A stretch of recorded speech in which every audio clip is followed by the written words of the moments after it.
All right, so we're going to go through some questions here, and I've got my take on every one of these questions. You might not get to hear it today because I want to get through some questions to gather some data to see what people think.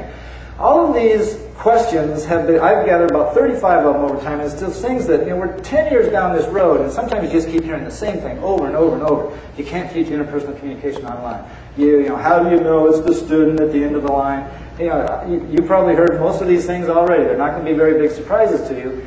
But some of them, I think there's probably some reality too, and I think some of them there's no reason to believe that that's something that we really have. So first I've got 6 questions that take kind of a student perspective, or at least, maybe perspective is not the right word, but they are student factors related to e-learning. So these are going to be your first 3 clicker questions. Did e-learning students believe that a sense of community is important in their e-learning? Online students plagiarize more than traditional students, and e-learning enables anytime, anywhere learning. All right, so right now you can vote on that first one. E-learning students believe that a sense of community is an important thing in their e-learning. Now, I'm not saying sense of community church or anything else, but as far as e-learning goes, they want to develop that sense of that sense of community. All right, responses are coming in pretty good. All right, I'm going to cut it off and we're going to see what we've got here. 51%. So notice that those they really look different, don't they? The scale on them. Woo! That's a 1% swing, But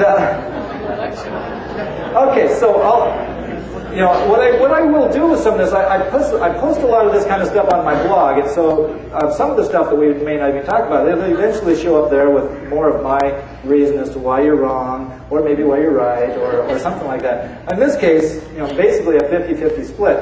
I find that kind of interesting. And we're going to go ahead and get some votes, and then we're going to talk about some of these votes. So we'll keep in mind that was really close. Here's number 2. Online students plagiarize more than traditional students. Number 1, reality or true. Number 2, myth or false. And the voting is open, and you guys are getting. See, the faster you go, the faster we go. This is good. You're right up there. Perfect. All right, let's cut it off. 84% myth. And that's in line with when I've done this a couple of other times. We'll come back to that. This is the first one. Just ask yourself. You have 300 people who are not working in e-learning. Do you get the same answer? No. Probably not. Probably not. And that's part of the problem we have to face kind of on a constant basis. All right. There's a nice catchphrase, right? You've probably heard it. Anytime, anywhere learning. Is that what we do? Does e-learning enable anytime, anywhere learning? Reality or myth? Going to get about 20 more responses before I cut it off. Here they come. Way to go. Fast, fast, fast. All right. Give up on it. All right. 65% say, yeah, that's what we do. We do anytime, anywhere learning. Look at a glass of water, please. That would be helpful. So we got 3 more questions, then we're going to talk about them a little bit. 3 more student questions. Digital natives are well prepared for e-learning. That's going to be your next clicker question, number 4. Cheating is rampant among online students. Never heard that one before. And we are winning the bandwidth war in relation to delivering media-intensive courses. Okay, so those are your next 3 questions. You can vote now on whether digital natives are well prepared for e-learning. Reality, 1, or myth, 2. Undecided? Nope. I should have said that. I'm not letting you have the middle ground. You probably noticed that already. And I know something, it's like, well, it's somewhat true, it's somewhat not. Well, pick a side. Pick a side and stick with it. Because there's way too much gray in the middle. So, generally speaking, do you think that's true or do you think that's false? Reality or myth? Yeah. And let's find out. Look on the podium for water. Oh, thanks. Who knew? All right, so 69% myth. Do you think that the popular press would think that? No. Okay, we'll come back to that. Here, you can vote now. Cheating is rampant among online students. Hot water.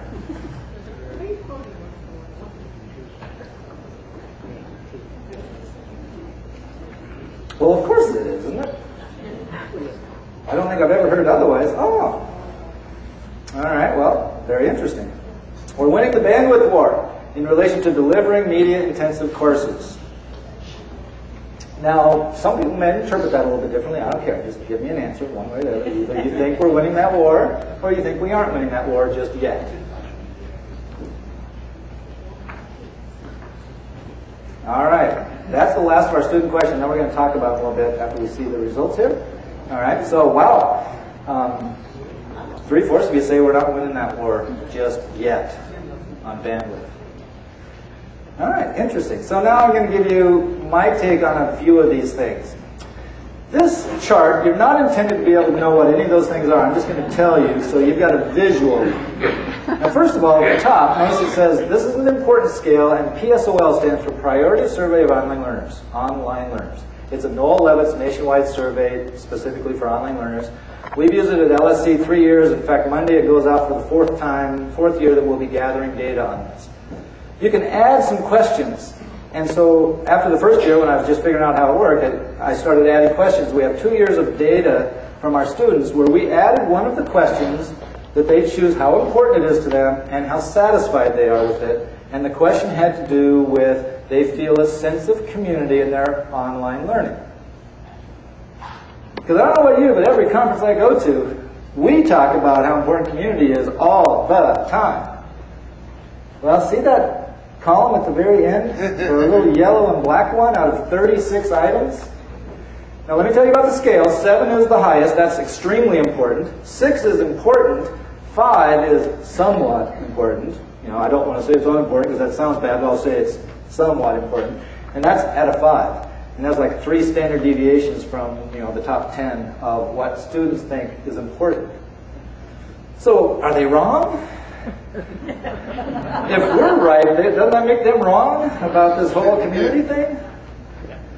Maybe. So I have my best guess. It's not even a theory. It's just a best guess as to why a lot of students don't think that community in their e-learning is a big deal. My best guess is think of who our students are. Most of our students are. Our students are parents, fully employed.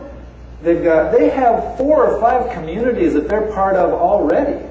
Last thing they want to do is develop another, and including probably some online communities that they were a part of before they ever got to us. So there's just no room in their lives for community. They want to get in and get out. Now, I'm not saying that's a good thing. I just think we have to realize that that's probably their motivation in a lot of these cases. And their community up here, you know, the captured college student who goes away to college and lives in the dorm, well, that's their community. Right, well, these people have already several communities on the plate, so that's my best guess. That could be a, you know, Deborah Rockefeller's talking about a research project. There might be something there. Most of you said this isn't true, so I guess only a few of you need to prove it, that they plagiarize more. And of course, a lot of the plagiarism stuff has to do with it happening, not just that it's online students, but of course it's all about the internet, and it's all about online. And this is what I think. I think they get caught a lot more. So you're a student sitting in, the typical student's taking a couple classes on ground and a couple classes online. And now you've got one of these people in this room as your online instructor. Tech savvy, knows what they're looking for, knows what they can find, and they're going to nail that person most of the time. And then they walk into that psychology class on campus where the instructor brags about not reading email. So these students can be really bright. You know, they can turn it on, and they're saying, all right, now I can get a plagiarized paper by this guy because he doesn't know how to spell Google. But this one over here is pretty savvy. So we're catching them left and right, and I don't think they are on the other side of the fence. And that doesn't mean it's not happening. It means it's not going on. Well, of course, there's other ways to catch it. Well, first of all, don't even bother with the last comment. But so here comes my next rant, and I do not mean to offend anybody because I know that there's a whole lot of Turnitin users in the crowd. But shame on you guys, or at least the people who made those decisions. What a terrible message to send to your students. And it's not just the whole, you know, you're guilty until proven innocent, and we don't trust, you know, you're not to be trusted. But the whole intellectual property thing, I mean, who decided it makes sense to take away students' intellectual property to teach them that it's bad to take away somebody's intellectual property? That's what we're doing. And then we're turning it over. We're forcing them to turn it into a profit-seeking company who, by the way, they're kind of slimy, just in my opinion. And they're getting nothing out of it. But they use it to make a profit. It's like, oh my God, that's an academic approach to a teachable moment? I hope not, but you have like 1,000 adoptions of Turnitin.com. Now, I will tell you, I wouldn't mind too much if we had a higher ed collaborative effort that would deal with some of these types of things, that is run by us, non-profit basis, not stealing students' intellectual property. I'd buy into that probably, but I don't buy into this at all. AAL, Anytime, Anywhere Learning. Well, here's a good one. Here's a website called the Birmingham Grid for Learning. This is what they say about Anytime, Anywhere Learning. It is potentially the single most significant educational initiative in decades. Woo! No hype there, right? All right, well, it's also, you can sometimes have to get the third A in there. It's anyone can learn anytime and anywhere. Now, a little bit of a trick question. I know like 2/3 of you said, yep, that's what we're doing. And, I'm going to disagree because, first of all, I put this in from a student perspective. Because that's just not true for almost, for the vast majority of your students. They can't do it anytime, anywhere. They come to us for the flexibility to fit it into their busy lives. So to an individual student, you say, hey, you can take this exam Tuesday night from 7 to 8. Is that anytime, anywhere learning? No. Clearly not. No, not everybody does that, which is good, and I get that. But you've got to remember, you may have 30 students in a class, and they all have different schedules, and they all have different anytimes. And those don't turn out to be all the anytimes that are in there. So we've got to keep in mind that they come to us for flexibility in this type of stuff, and a lot of our offerings are not very flexible. You must do this at this time, you must be here to do this, and this sort of thing. That's, he just goes, oh, I'm available. I answer emails 24/7. Well, that's not from the student perspective. All right, so I asked a question about digital natives. Well, the problem with digital natives, notice I'm not using my card, so I gave that up pretty quick. And this is where I need my card, so I don't forget something. They're called digital natives, next generation, millennials. I'm forgetting a couple because I get to my last one, which I really like, screenagers. Right? So we've got all these names for these young people that are living and growing up in a digital world. Now, I think if I remember right, about 3/4 of you said, no, they don't come to us prepared for e-learning. And that's probably right. They, when I say they get it, the e-learning thing, clearly they don't. They get MySpace, they get Facebook, they get instant messaging, they get text messaging. In fact, instant messaging is on its way out, but they get all that kind of stuff. But they have very few of the technology skills that we want them to use in our e-learning. And now the question is, whose problem is that?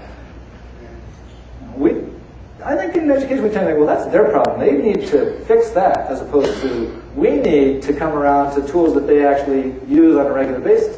So I used this earlier in one of my workshops today, but I'll just throw it out again. To me, one of the moments when I thought about this, like, oh yeah, what are we doing here? One of the most complicated things for students to figure out the first time, and I don't care if it's Desire to Learn, Blackboard, or whatever it is how to upload a document and submit it into a Dropbox.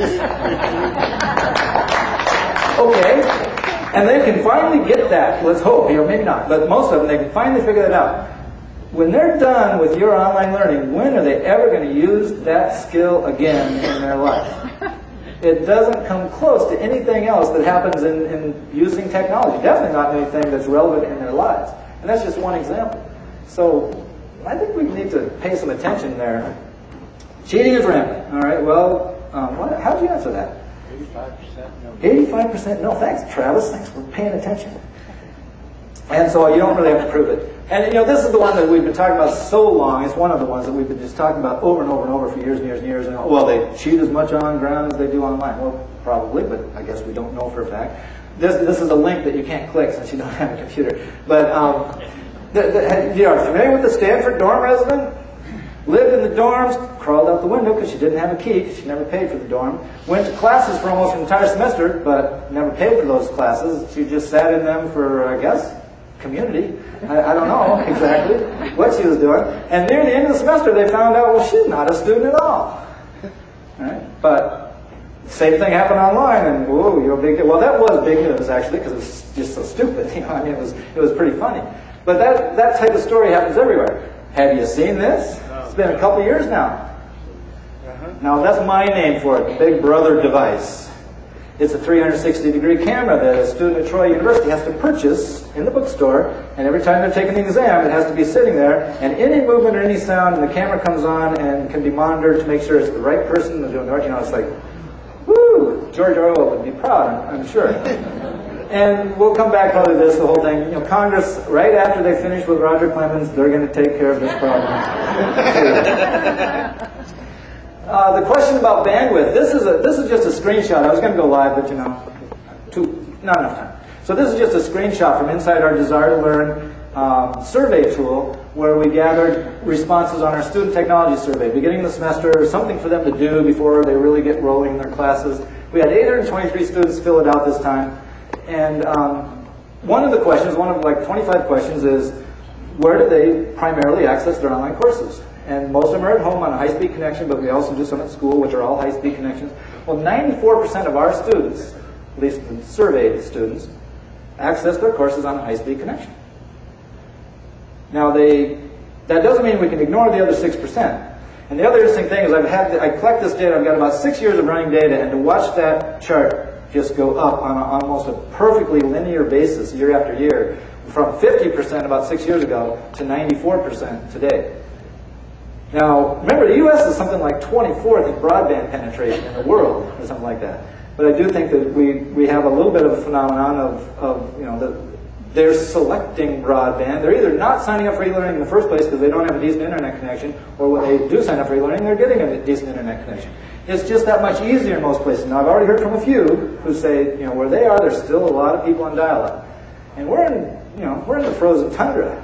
But we've got 94% that tell us, anyway, that they're on a high-speed connection. And I know they may not know for sure that that's true. But we're going to ask anyway. All right, so those were 6 student questions. We're doing pretty good here. I've got 6 faculty